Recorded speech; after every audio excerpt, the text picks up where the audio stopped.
Another bail, another budol! For today's video nga ay nag-open tayo ng ating Rampers jumpsuit. Hindi nga maganda ang bail na nakuha natin ngayong araw, pero kaya natin itong diskartehan. Ako na naman to, ang inyong online seller na hindi marunong mapagod.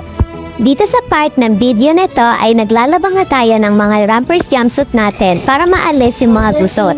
Yan daw si mga sinampay.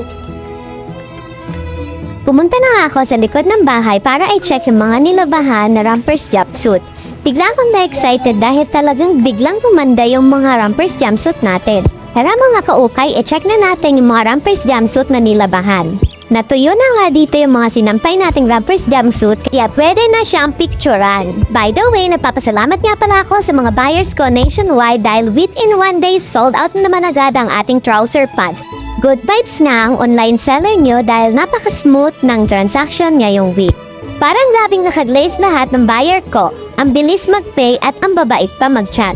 Pero syempre, hindi mawawala, meron pa rin tayong isang nag-order pero ng ghost lang. Aray ko pa ka! Dahil nga sa ganda nitong Rampers jumpsuit, hindi na naman nakatiis ang inyong online seller kaya nagmodel-modelan na naman tayo. Sa mga hindi pa nakapollow sa ating FB page, papalo na lang ako sa aking FB page na Erica Fajardo. Sa mga nagtatanong kung anong bail ang inopen ko ng Rampers jumpsuit, ito po yung 60A ni Bea. Nabili ko lang to for only 4,300 pesos. Bale, 83 pieces ang kanyang laman, wala po siyang tapon. Kapag may nakita maganda, alam mo na ang gagawin, i-mine mo na agad. Bye!